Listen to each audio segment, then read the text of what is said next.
Hi students, so we met again. Students, हम लोग 10th standard के टॉपिक्स को पढ़ रहे थे। ठीक है, पिछली बार हमने एक न्यू टॉपिक स्टार्ट कर लिया था, मतलब उसके 2 लेक्चर्स हो गए थे। टॉपिक का नाम क्या था? Control and coordination. कौन सा टॉपिक पढ़ रहे थे करंट में? Control and coordination. हमने क्या देखा था कि हमारी बॉडी में वेरियस जो बॉडी स्ट्रक्चर्स हैं, ऑर्गन्स हैं, वो आपस में कैसे कंट्रोल एंड कोऑर्डिनेशन करते हैं। मेजॉरिटी में 2 प्रोसेस से, मेजॉरिटी में 2 प्रोसेसेस से। 2 सिस्टम हमारी बॉडी में रिस्पॉन्सिबल हैं कंट्रोल एंड कोऑर्डिनेशन करवाने के लिए। अगर यहाँ पर कोई चीज प्रोड्यूस हो रही है तो दूसरे स्ट्रक्चर पे कैसे पास आउट होगी और दूसरा स्ट्रक्चर उसको कैसे गेन करके उसके मैसेज को समझेगा। मतलब मैसेज जनरेट होगा, मैसेज आगे बढ़ेगा, ठीक है, उसके बाद दूसरे ऑर्गन पे मैसेज समझ में आएगा, इंटरप्रिटेशन होगा और वो एक्शन देगा। ठीक है, तो कौन से 2 रिस्पॉन्सिबल थे सिस्टम्स?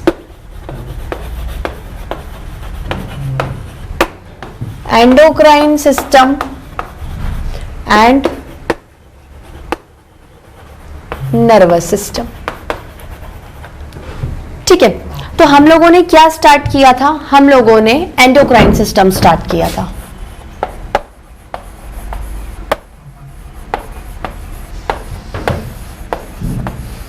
ठीक है, उसमें हम लोगों ने ये देखा था कि ये एंडोक्राइन सिस्टम किन चीजों का मिक्सचर है।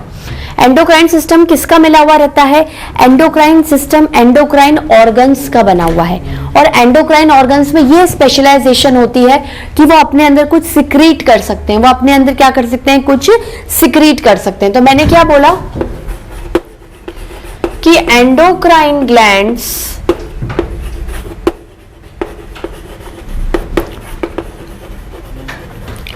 forms endocrine system, endocrine system। ठीक है, endocrine glands forms endocrine system। ठीक है, अब हम लोगों ने काफी कुछ चीजें देखी थी कि कोई भी ऑर्गन जब स्पेशलाइज हो जाता है कोई चीज सिक्रीट करने में, कुछ बनाने में, कुछ भरने में, तो हम उस पर्टिकुलर ऑर्गन को ग्लैंड बोलते हैं। और वो सारे ग्लैंड्स एंडोक्राइन ग्लैंड्स क्यों कहलाएंगे? देखो, अभी हमने एंडोक्राइन ग्लैंड का कोई फंडा नहीं पढ़ा है, आपको नहीं पता कि एंडोक्राइन ग्लैंड क्या होता है। तो इसी बिहाफ पर पिछली बार हमने ये भी पढ़ा था कि ग्लैंड्स अपने अंदर हार्मोन सिक्रीट करते हैं, एंजाइम सिक्रीट करते हैं, मेटाबोलाइट सिक्रीट करते हैं। मतलब वो एक्चुअली क्या पैदा करते हैं और कहाँ पैदा करते हैं। हमने बोला ऑर्गन्स में एपिथेलियल सेल्स होते हैं, ऑर्गन सेल्स के बने हुए होते हैं। एपिथेलियल सेल्स कुछ बनाकर सिंथेसाइज करके सिक्रीट करते हैं। तो आज हम लोग क्या है, प्रॉपर्ली ग्लैंड्स के बारे में पढ़ें, क्योंकि जब तक आपको ग्लैंड का फंडा क्लियर नहीं होगा उसके अंदर के टाइप्स भी आपको समझ में नहीं आएंगे। What do you mean by actually a gland? आप ग्लैंड से क्या समझते हो? ग्लैंड मतलब organ which become specialised,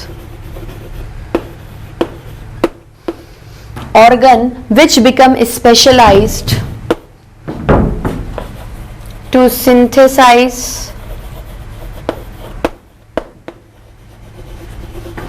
and secrete some material, ठीक है। अब वो मटेरियल्स क्या क्या हो सकते हैं? वो मटेरियल्स आपके हॉर्मोन्स भी हो सकते हैं, वो मटेरियल आपके एंजाइम्स भी हो सकते हैं और मेटाबोलाइट्स। यहां तक हम लोगों ने पिछली क्लास में बात क्या कर ली थी? खत्म कर ली थी। ठीक है, अब हम बात करेंगे कि मेजरली पूरी बॉडी में अगर हम टॉप से बॉटम पे देखें तो मेजॉरिटी में ग्लैंड्स क्या होते हैं? 2 तरीके के होते हैं। क्या होते हैं ग्लैंड्स? 2 तरीके के होते हैं। यहां से यहां आएंगे students. Glands majorly are of 2 types. Glands majorly are of 2 types. पहला है एक्सोक्राइन ग्लैंड, ठीक है, और दूसरा क्या है? Endocrine gland.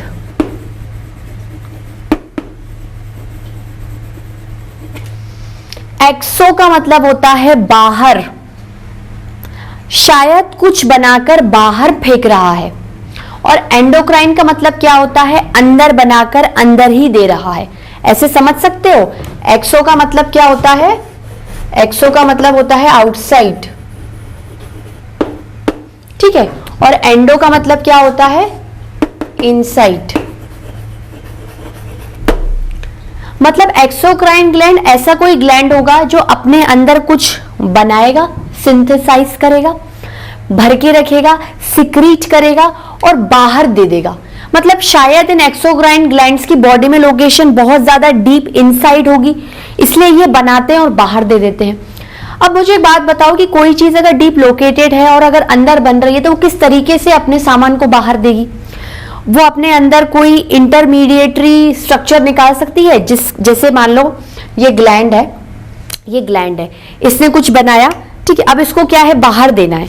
एक्सो मतलब जो भी सिक्रीशन से उन्हें एक्सो करना है, एग्जिट करना है, बाहर आउटसाइड देना है, ठीक है। अब ये थोड़ा अंदर लोकेटेड है तो ये अपने अंदर से कोई एक ट्यूब लाइक स्ट्रक्चर जिसे हम डक्ट बोल सकते हैं, ट्यूब लाइक स्ट्रक्चर जिसे हम डक्ट बोल सकते हैं, वो निकाल के अपने सिक्रीशंस को पोर कर सकता है।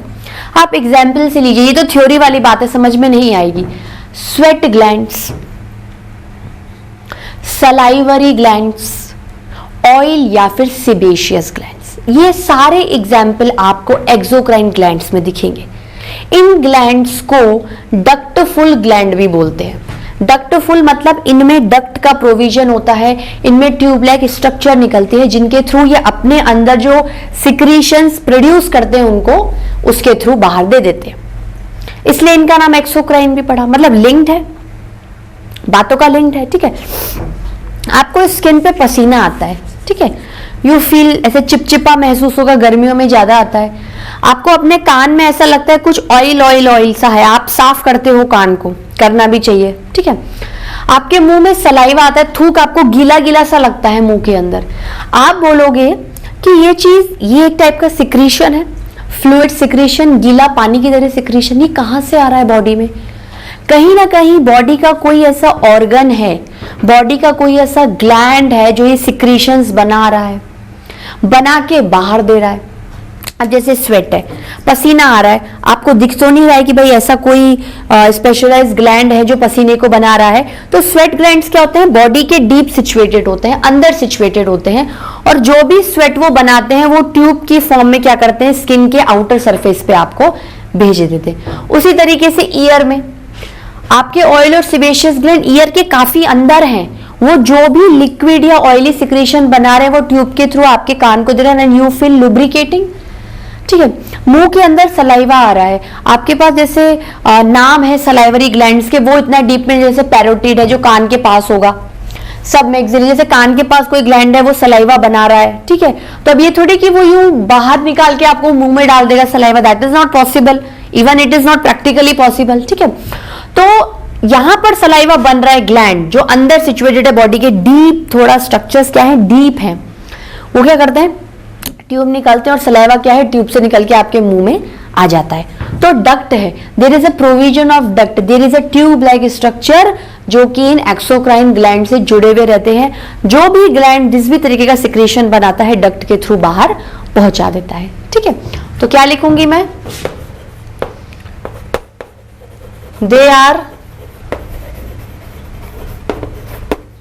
डक्टफुल ग्लैंड, ठीक है। फिर दूसरा क्या है,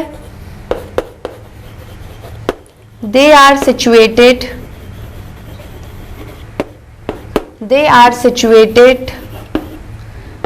डीप इनसाइड द बॉडी, ठीक है। अब ये जो ग्लैंड्स होते हैं ये अपने सिक्रीशन पोर कहां करते हैं, जैसे अगर हम ओवरऑल मतलब ले लें, यहां पर ग्लैंड का ले लें, तो मैं क्या लिख सकती हूं,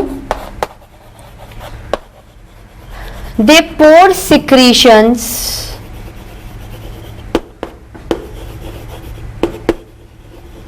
आइदर इन ब्लड, या तो सीधे ब्लड में डाल देंगे, ठीक है। मुझे लगा कि मैं आपको डिफरेंसेस में बताऊंगी, पर पहले आप यही समझ लीजिए, दे पोर सिक्रीशन आइदर इन ब्लड और इन एपाइकल सरफेस। अब आप बोलोगे मैम अपाइकल सरफेस क्या होता है? देखो, ये आपका सेल है, ये सेल का न्यूक्लियस है, ये सेल का क्या है? साइटोप्लाज्म है, ठीक है। ये आपकी क्या है? ये प्लाज्मा मेम्ब्रेन है। तो inward movement of plasma membrane is it's apical surface. मतलब अगर कोई भी सिक्रीशन यहां आ रहा है तो यहां अंदर की तरफ चला जाएगा। अपाइकल सरफेस मतलब ये प्लाज्मा मेम्ब्रेन का ये इनर वाला पार्ट, ये क्या? इनर वाला पार्ट। तो जो भी सिक्रीशन है वो इसके अंदर चले जाएंगे। अपाइकल सरफेस को देखो, ब्लड को सिक्रीशन देना मतलब जो भी बनाया ब्लड को दे दिया, जो भी बनाया ब्लड को दे दिया। लेकिन अपाइकल सरफेस को देना मतलब कहीं ना कहीं सेल्स को ही देना है, कहीं ना कहीं सेल्स को ही देना है सिक्रीशन। उसी बेसिस पर हम एक्सोक्राइन और एंडोक्राइन पढ़ेंगे तो एक्सोक्राइन में सिक्रीशंस कहां डालते हैं? एपिकल, डायरेक्टली सेल को दे देते हैं। भाई स्वेट ग्लैंड अंदर सिचुएटेड है, उसने अपने अंदर से ट्यूब लाइक स्ट्रक्चर निकाली, स्वेट को क्या कर दिया? या एपिकल सरफेस, यहां पर भी सेल्स को दिया, यहां पर भी क्या है? सेल्स को दिया। सेल्स ने सिक्रीट किया, उसके बाद आपको महसूस हुआ कि मेरी बॉडी में क्या आ रहा है? पसीना आ रहा है। सिमिलरली ऑयल ग्लैंड, जहां पर भी आपको गीला गीला एक ऑयल की तरह कोई सिक्रीशन दिखेगा, या फिर आप अपने और तरीके के ले लिए, जैसे मैंने आपको स्वेट ग्लैंड्स बताए, सिबेशियस ग्लैंड, सलाइवरी ग्लैंड्स हैं। तो ये मुंह के अंदर भी क्या है? सेल्स इसे सिक्रीट करते हैं। पर ये सेल्स कहां से सलाइवा लाते हैं? जो इनसे एसोसिएटेड एक्सोक्राइन ग्लैंड्स है, जो थोड़े डीप दूर सिचुएटेड है, वहां से ट्यूब से सलाइवा आती है और आपके माउथ को मिल जाती है। मतलब सलाइवा का टारगेट लोकेशन क्या हो जाएगा? माउथ हो जाएगा, ठीक है। और सिक्रीशन क्या हो जाएगा? सलाइवा हो जाएगा, ठीक है। तो यहां पर ना तो स्वेट डायरेक्टली ब्लड में पोर हो रहा है, ना ही ऑयल डायरेक्टली ब्लड में पोर हो रहा है। ये क्या है? एपिकल सरफेस, मतलब किसी दूसरे सेल के सरफेस को, दूसरे सेल को सिक्रीशंस मिल जाते हैं, ठीक है। तो ग्लैंड का ओवरऑल ये था। अब इसी के बेसिस पर अगर हम डिफरेंसेस देखें तो they are situated deep inside the body,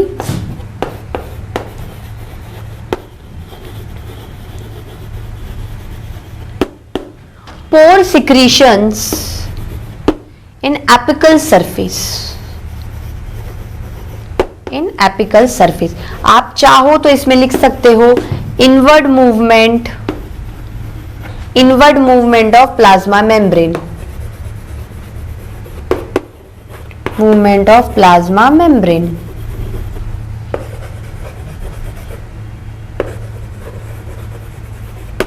ठीक है students, inward movement of plasma membrane, ठीक है। अब अपन क्या करते हैं, ये इसके डिफरेंसेस आगे देखते हैं, पहले इसके साथ इसका एसोसिएटेड कर लेते हैं, ठीक है। They are डक्टफुल gland. एक्सो था, बाहर देना था तो डक्ट की जरूरत पड़ी थी, ये एंडोक्राइन ग्लैंड है। ये जो भी सिक्रीट करते हैं डायरेक्टली ब्लड में पोर कर देते हैं। ये जो भी सिक्रीट करते हैं, जो भी अपने अंदर सिंथेसाइज करके भरते हैं, डायरेक्टली ब्लड में पोर कर देते हैं, ठीक है। जैसे ये ग्लैंड है, इसके आसपास ब्लडी ब्लड है, तो जो भी ग्लैंड ने बनाया डायरेक्टली ब्लड में पोर कर दिया। मतलब इन्हें डक्ट की जरूरत नहीं पड़ती है, इन्हें किसी भी तरीके की डक्ट की जरूरत नहीं पड़ती है।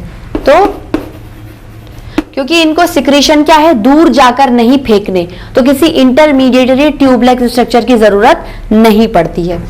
तो they are ductless gland, they are ductless gland, ठीक है। ये क्या होते हैं?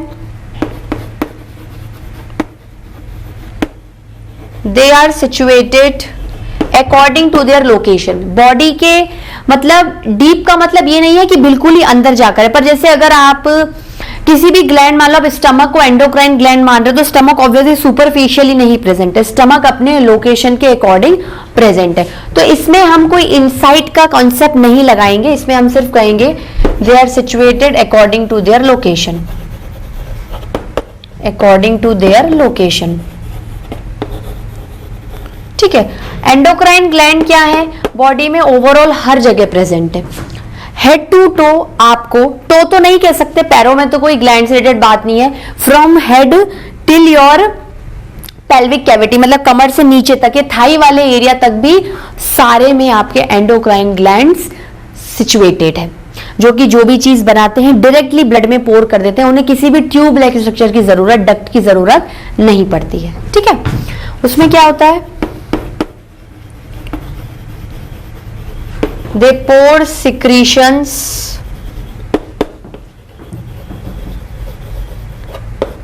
directly into the blood. ठीक है स्टूडेंट्स, नोट डाउन करिए। स्टूडेंट्स नोट डाउन किया? चलिए इसके आगे और डिफरेंसेस देखते हैं।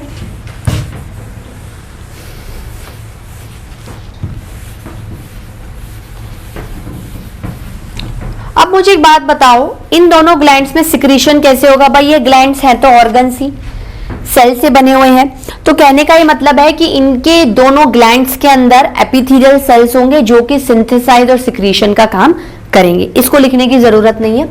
जैसे हम ये कह सकते हैं कि ये सुपरफिशियल सरफेस है और कोई ग्लैंड है, ठीक है, जिसमें ये एपिथेलियल सेल्स हैं, ये जो भी सिक्रीट कर रहे हैं, ठीक है। अब इन्हें क्या है, अपने सिक्रीशंस को एपिकल सरफेस मतलब किसी दूसरे सेल पे भेजना है, अदर देन ब्लड भेजना है। सिंपल सी कॉन्सेप्ट समझ लो, अदर देन ब्लड जो भी कहीं कुछ चीज डालेंगे वो एक्सोक्राइन ग्लैंड की कैटेगरी में आ जाएंगे। तो वो क्या करेंगे, ये ट्यूब निकाली, ठीक है, ट्यूब से सिक्रीशंस क्या कर दिए, बाहर दे दिए। ठीक है स्टूडेंट्स, इसमें क्या है, जो भी ग्लैंड है वो अपने सिक्रीशंस क्या कर रहा है, डायरेक्टली क्या कर रहा है, ब्लड में दे रहा है। क्या दे रहा है, ब्लड में दे रहा है। इसको किसी भी ट्यूब लाइक स्ट्रक्चर या डक्ट की जरूरत नहीं है। यहां पर क्या है, डक्ट है, डक्ट प्लस है, यहां पर क्या है, डक्ट माइनस है। ठीक है, एग्जाम्पल्स के थ्रू अगर इसकी बात को समझा जाए, एग्जाम्पल्स के थ्रू समझे तो क्या लिखूंगी,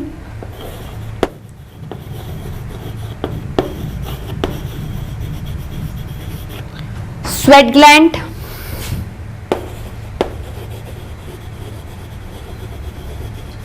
सेबेशियस और ऑयल ग्लैंड। अब देखो स्वेट ग्लैंड बॉडी में बहुत जगह होगा, ऑयल ग्लैंड सेबेशियस ग्लैंड भी बॉडी में बहुत जगह होगा। सलाइवरी ग्लैंड का नाम इंडिकेटर है, इसलिए पर्टिकुलरली क्या होगा, जहां पर जैसे मुंह में ही सलाइवा आता है तो मुंह के इर्द गिर्द ही डीपली ये ग्लैंड सिचुएटेड होंगे, सलाइवरी ग्लैंड। ठीक है, एंडोक्राइन ग्लैंड में क्या है, एंडोक्राइन ग्लैंड में जनरली देखो, सबसे पहली बात तो ये है कि एक्चुअली ये प्रोड्यूस क्या कर रहे हैं।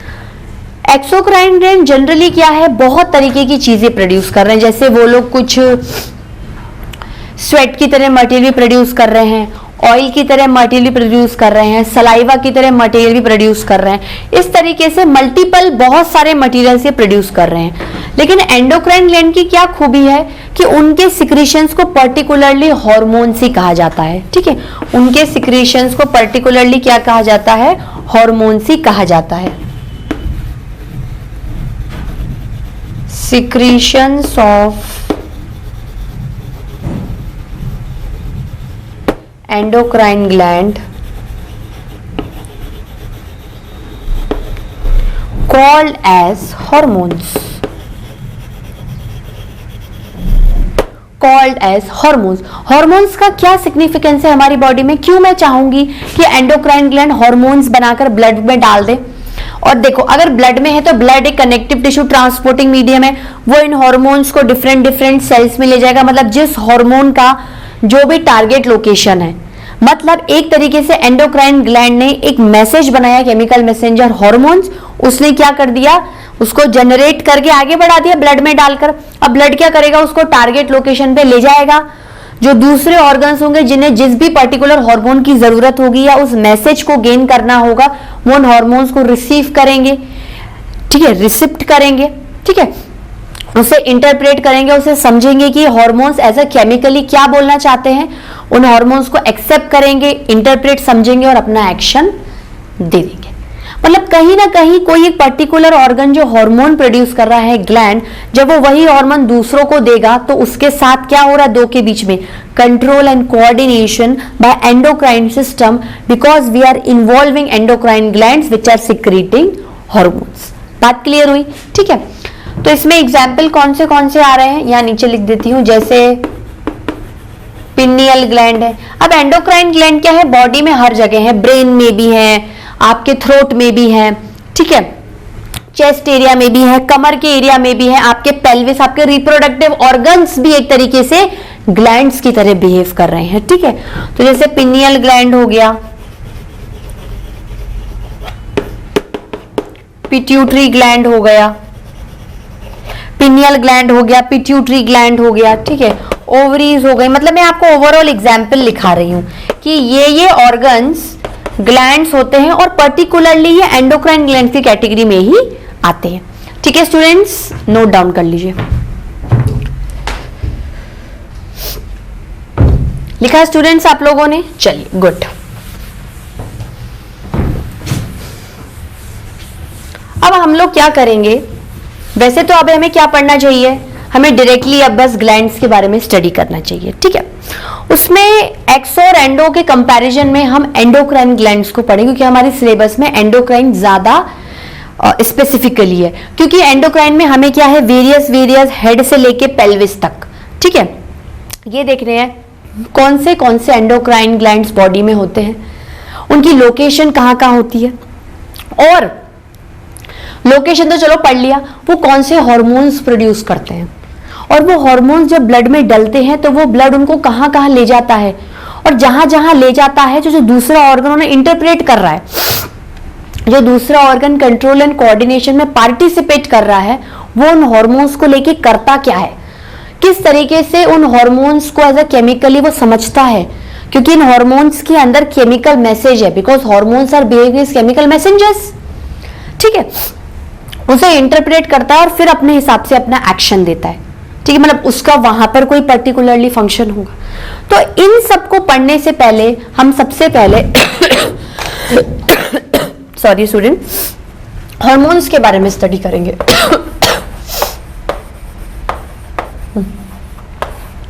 लिखिए heading. So students, have you noted down the heading?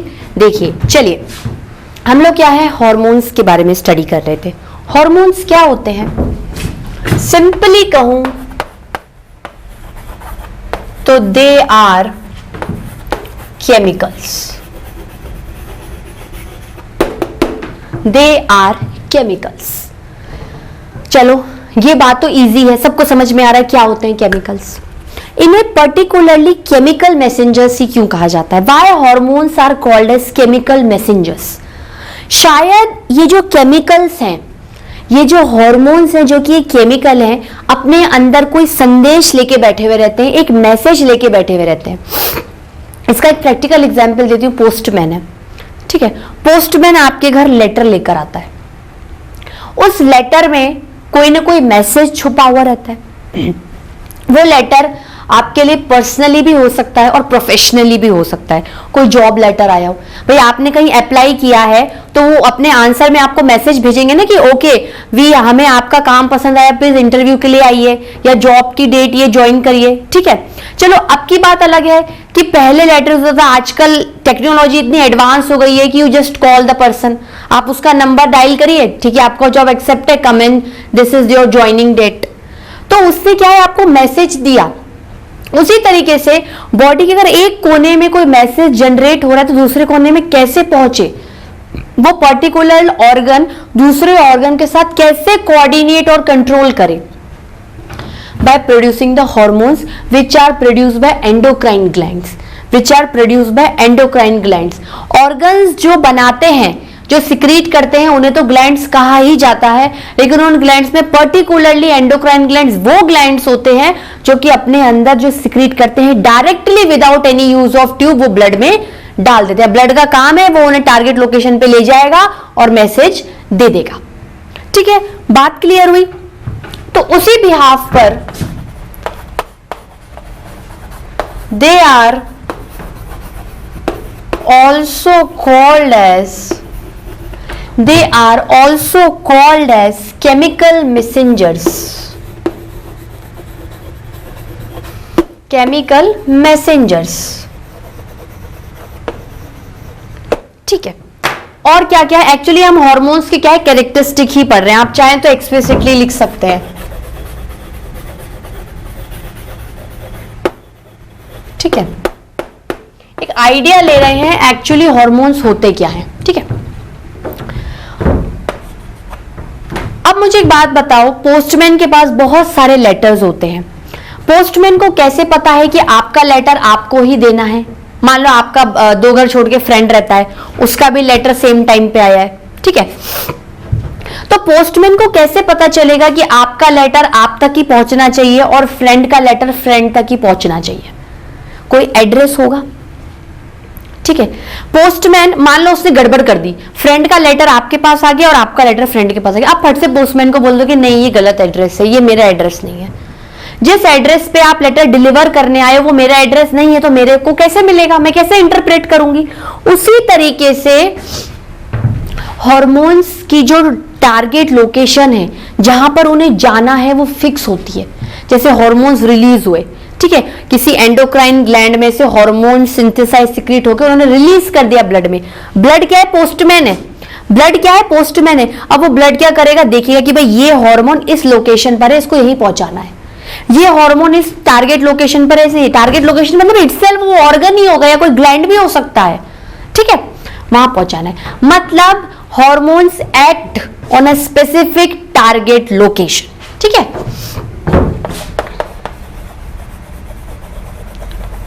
Hormones act on specific target location. Hormones act on specific target location. ठीक है।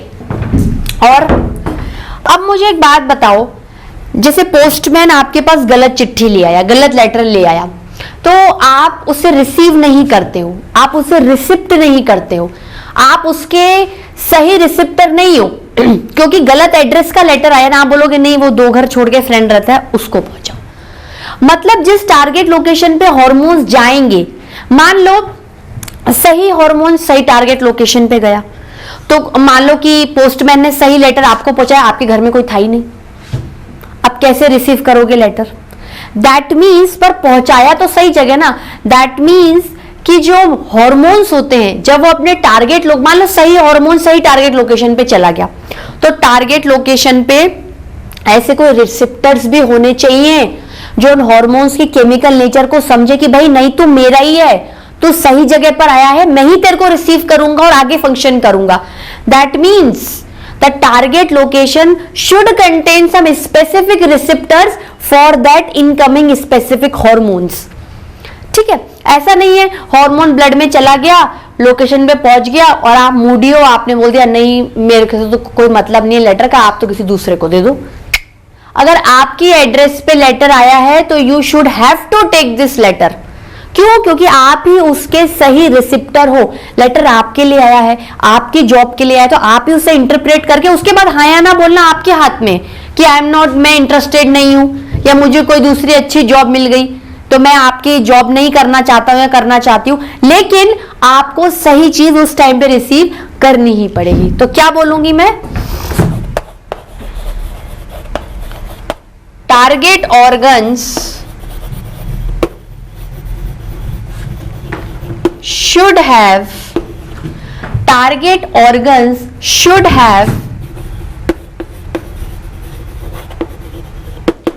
specific receptors,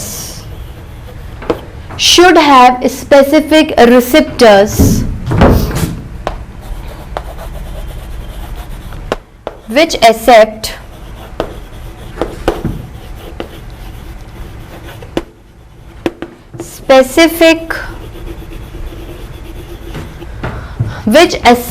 specific hormones on that location.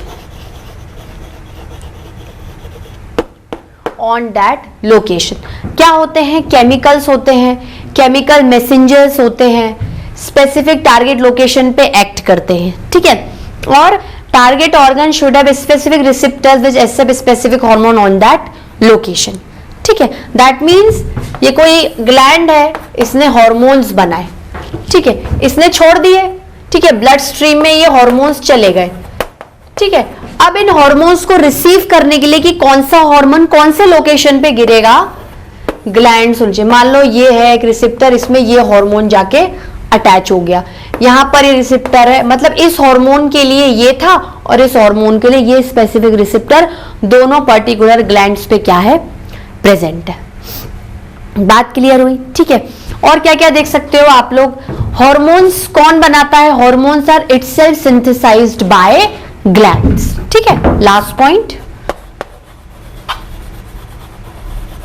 Hormones itself synthesized by glands, और उसमें भी कौन से, endocrine, उसमें भी कौन से, एंडोक्राइन। ठीक है स्टूडेंट्स,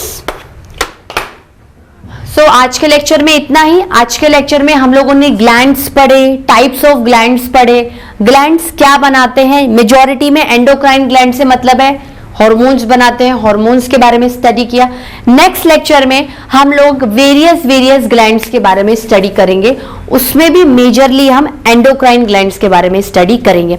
ग्लैंड से रिलेटेड 3 चीजों के बारे में हम स्टडी करेंगे, उनकी लोकेशन, नेम ऑफ हार्मोन और उस हार्मोन का क्या फंक्शन है, उस हार्मोन का क्या है, क्या फंक्शन है। तो फंक्शन से ही आप समझ जाओगे कि अगर हार्मोन इस ग्लैंड में प्रोड्यूस हो रहा है तो वो दूसरे कौन से ऑर्गन पे जाके गिर रहा है, उसके नाम से उसके फंक्शन और जो उसका टारगेट लोकेशन है आपको समझ में आ जाएगा। ठीक है स्टूडेंट्स, आज के लिए इतना ही। Till then bye bye, have a nice day.